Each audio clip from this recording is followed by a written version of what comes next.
Hello students, आज हम start करने जा रहे हैं मॉडर्न हिस्ट्री और वेस्टर्न पॉलिटिकल थ्योरी का, पॉलिटिकल थॉट का बहुत ही इम्पोर्टेंट टॉपिक रेनेसांस। तो आज हम इस सेशन में करेंगे इसकी हिस्टोरिकल बैकग्राउंड एंड मीनिंग। जो रेनेसांस है ये बहुत ही इम्पोर्टेंट टॉपिक है, क्योंकि अगर हम आज के टाइम में मॉडर्न पीरियड की बात करते हैं तो वो कहाँ से स्टार्ट होता है? रेनेसांस से स्टार्ट होता है। अगर हम अपनी हिस्ट्री में जो टाइम पीरियड है इसकी डिवीज़न करें तो पहले एशियन पीरियड आ जाता है, उसके बाद मेडिवल पीरियड है वो स्टार्ट होता है, मेडिवल के बाद जो पीरियड है वो आता है मॉडर्न इरा। तो मॉडर्न इरा एंड जो मेडिवल एजेस हैं इनकी बिटवीन का जो टाइम पीरियड है इसको रेनेसांस कहते हैं, जिसमें ट्रांसफॉर्मेशन होती है। मेडिवल थिंकिंग को छोड़कर नई थिंकिंग का जन्म होता है, वो सब किस में होता है? रेनेसांस में होता है। तो पहले हम इसकी हिस्टोरिकल बैकग्राउंड करते हैं, आफ्टर दैट हम इसका मीनिंग करेंगे। तो हिस्टोरिकल बैकग्राउंड ऑफ रेनेसांस जी क्या है? Renaissance it was the result of reactions against the medieval European civilization. तो ये बहुत ही इंपॉर्टेंट लाइन है कि रेनेसांस का जन्म क्यों हुआ, क्यों फॉर्मेशन होती है?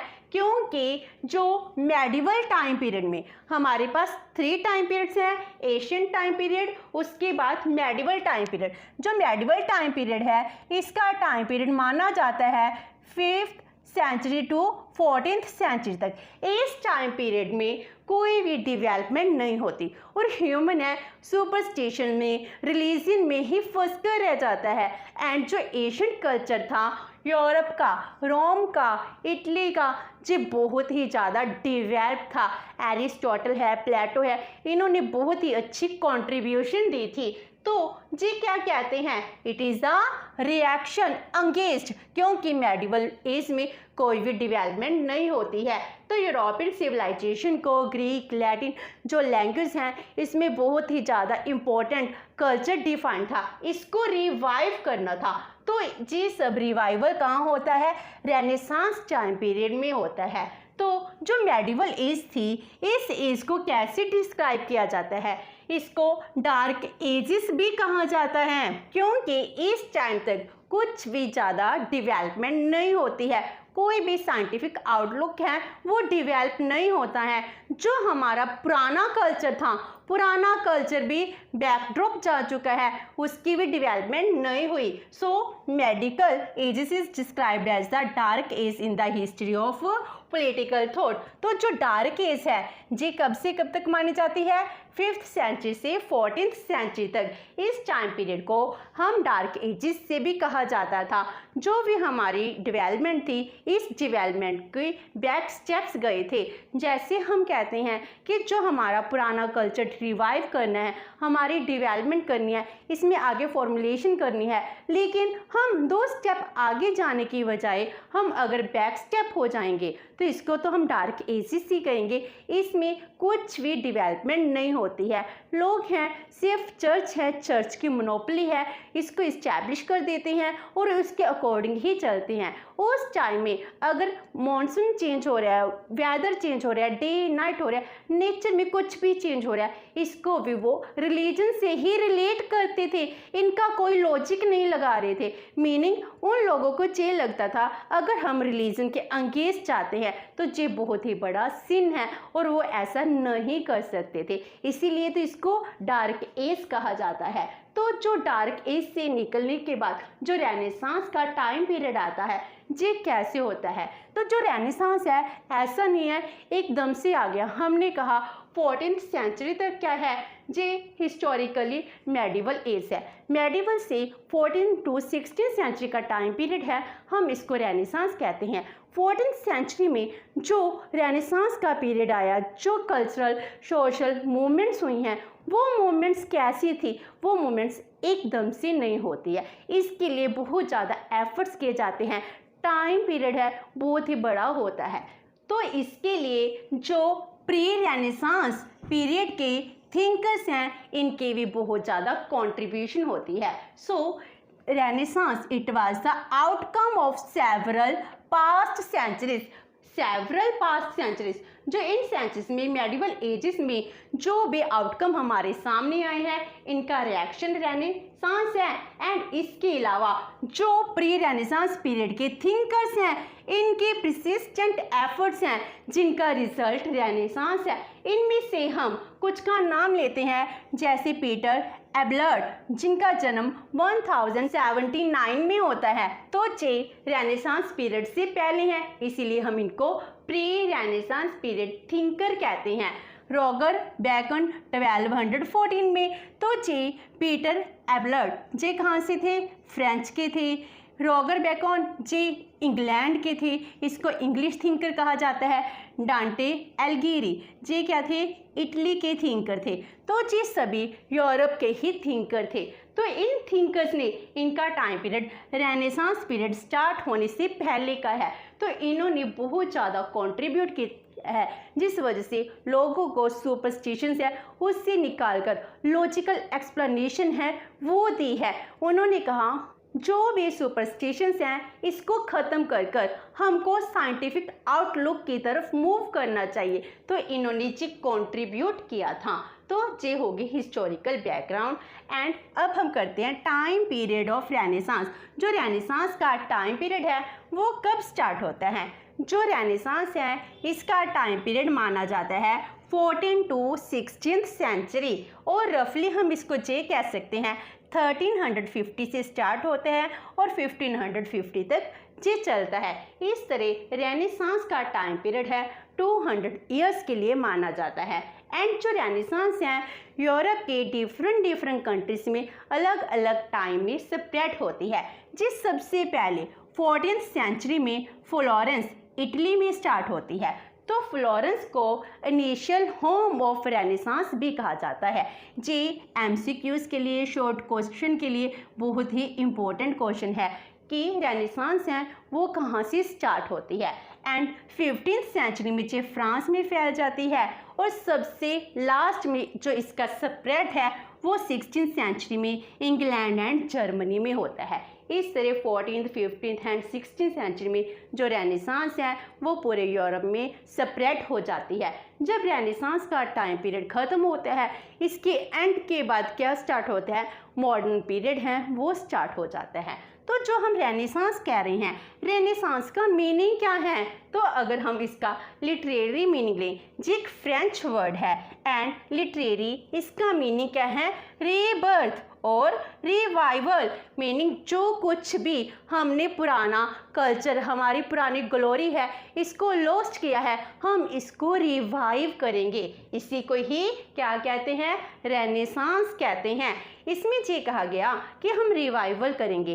किसका रिवाइवल करेंगे, लर्निंग का नहीं, revival of learning. It is not only the mean. इसका मीनिंग क्या है, हमको रीबर्थ भी करना है, but it means the birth of the new world. Meaning अगर हम अपने कल्चर का, अपनी लर्निंग का, आर्ट का रिवाइव करते हैं जी तो अच्छी बात है, जिससे हम लोगों को साइंटिफिक आउटलुक दे पाएंगे। और इसके बदले हमको नया वर्ल्ड है वो बनाना है, जिसमें न्यू वर्ल्ड में क्या होगा, ह्यूमनिज्म अप्रोच होगी, जिसमें सुपरस्टिशंस नहीं होंगे, जिसमें जो हमारा नज़रिया है वो चेंज हो जाएगा। जो आउटलुक है वो आउटलुक कैसा होगा, लोगों की खुशी के लिए होगा, उसके अंतर आत्मा की शांति के लिए होगा।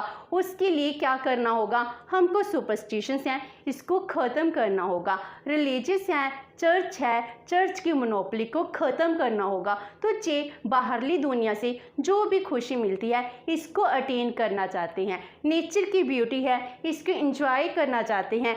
अगर हम इस दुनिया में हैं, इस दुनिया में हमको खुशी को एंजॉय करने के लिए ऐसे काम करने हैं, ना कि अपनी लाइफ को हेल्प बना देना है, जिससे हम मरने के बाद नई दुनिया में जाएं, वहाँ पर हमको स्वर्ग की प्राप्ति हो। तो ये कहते हैं कि जब हम इस दुनिया में हैं तो हमें इसी दुनिया में खुशी, इंजॉय को अटेन करने के लिए जो ये टेम्परल वर्ल्ड है, बाहरली दुनिया है, इसके साथ रहना होगा। तो जो टेम्परल आउटलुक की बात करते हैं, तो जो रेनेसांस है इसके लिए क्या प्रमोट करता है, तो जो नया वर्ल्ड को फॉर्म करने की बात कर रहा है, इसमें कहते हैं 3 मेजर थिंकर्स हैं। 3 मेजर थिंकर्स हैं, जिसमें 1 है पीटर एबलर्ड, 2 है रॉगर बैकन, 3 है पीटर एबलर्ड। 3 मेजर थिंकर्स हैं, जिसमें 1 है पीटर एबलर्ड, 2 है रॉगर बैकन, 3 है पीटर एबलर्ड। तो जो रेनेसांस है इसके लिए क्या प्रमोट करता है, तो जो नया वर्ल्ड को फॉर्म करने की बात कर रहा है इसमें कहते हैं promotion of the freedom of thought, लोगों की सोच को बदलना, फ्रीडम होनी चाहिए, एक्सप्रेशन है वो आपके फ्री होने चाहिए, आप कुछ भी बोल सकते हो, आपको फ्रीडम मिलनी चाहिए। जो आपका सोचने का नज़रिया है, आपका आउटलुक है, वो कैसा होना चाहिए, साइंटिफिक एंड क्रिटिकल आउटलुक होना चाहिए,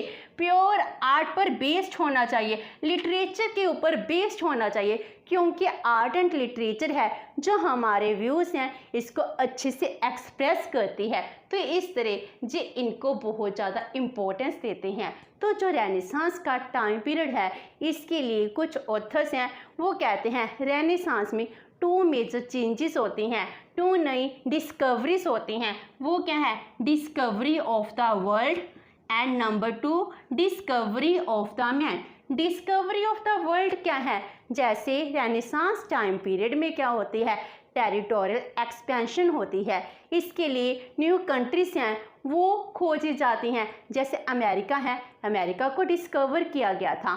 तो सी रूट के थ्रू क्या किया जाता है, इसके थ्रू ट्रेड को इंक्रीज करने की कोशिश की जाती है, क्योंकि जो ट्रेड में चेंज आता है, इकोनॉमिकल चेंज है, ये भी रेनेसांस टाइम पीरियड में ही होता है। एंड उसके बाद जो डिस्कवरी ऑफ मैन है, कहते रियल मैन है इसको डिस्कवर करना है। रियल मैन क्या होगा, जो इंडिपेंडेंट होगा, जिसकी प्रोग्रेसिव थॉट होगी, उस रियल मैन को खोजना ही रेनेसांस का मीनिंग है। तो ये एक लिटरेरी मीनिंग हो गया रेनेसांस का।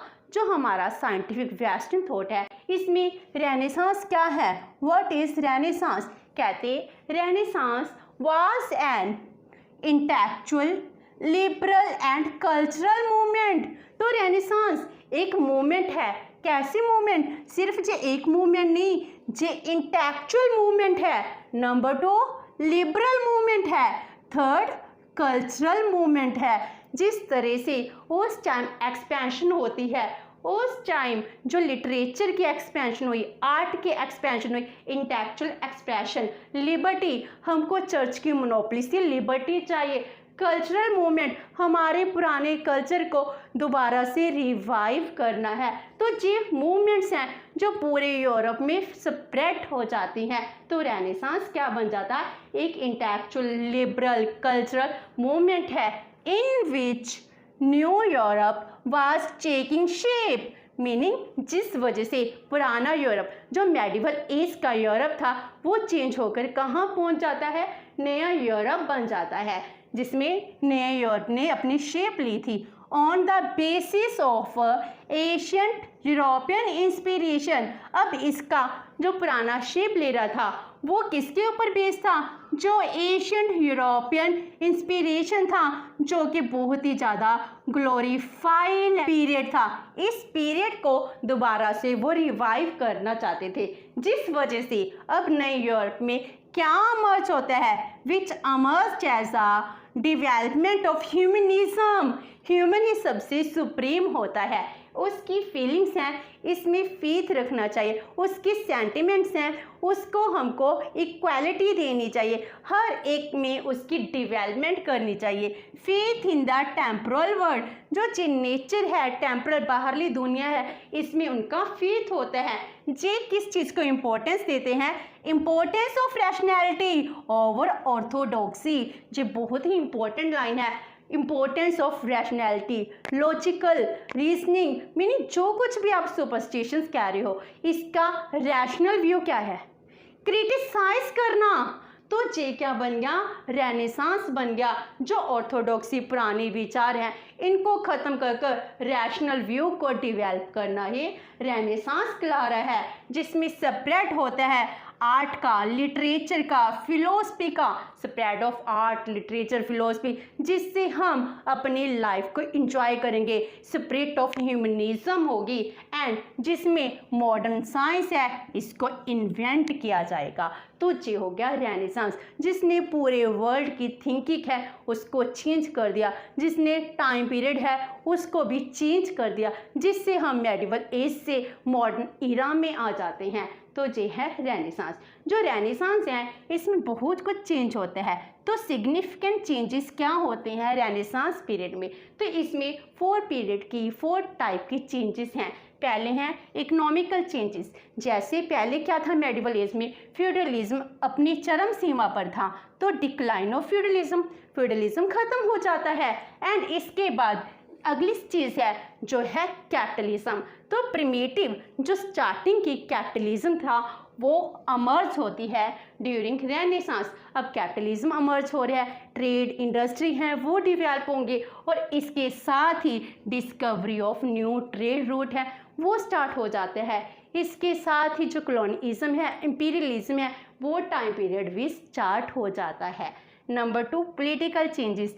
पहले क्या था, ग्रीक एशियंट कल्चर में क्या था, सिटी स्टेट का कॉन्सेप्ट था, लेकिन आज के टाइम में कौन सा स्टेप है, नेशन स्टेट्स। तो कॉन्सेप्ट चेंज हो गया, पहले सिटी स्टेट था और आज के टाइम में जो नेशन स्टेट का कॉन्सेप्ट है वो भी इसी पीरियड में, रेनेसांस के पीरियड में चेंज होता है, जिसको मैकियावेली हैं अपनी बुक दी प्रिंस में अच्छे से डिफाइन करते हैं। देन रिलीजियस चेंज, तो वो कहते हैं freedom from the influence of church, जो पोप हैं वो ही सुप्रीम नहीं हो सकते हैं। एंड जो फेथ है किस में होना चाहिए, टेम्परल वर्ल्ड में होना चाहिए, इस दुनिया में होना चाहिए, ह्यूमनिज्म में होना चाहिए, उसकी खुशी के लिए हमको एफर्ट्स करने हैं। एंड जो लास्ट वन चेंज होता है वो साइंटिफिक चेंज होता है, जिसमें मॉडर्न साइंस है इसकी बिगिनिंग होती है।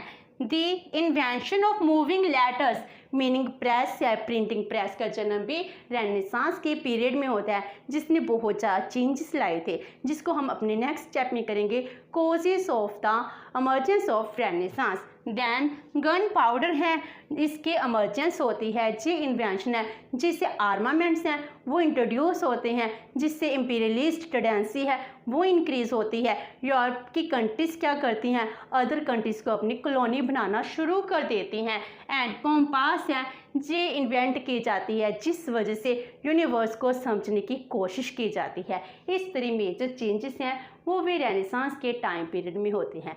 विद दिस हमारा आज इस सेशन में रेनेसांस का मीनिंग है, हिस्टोरिकल बैकग्राउंड है, ये कंप्लीट होती है। नेक्स्ट सेशन में हम करेंगे causes of the emergence of renaissance.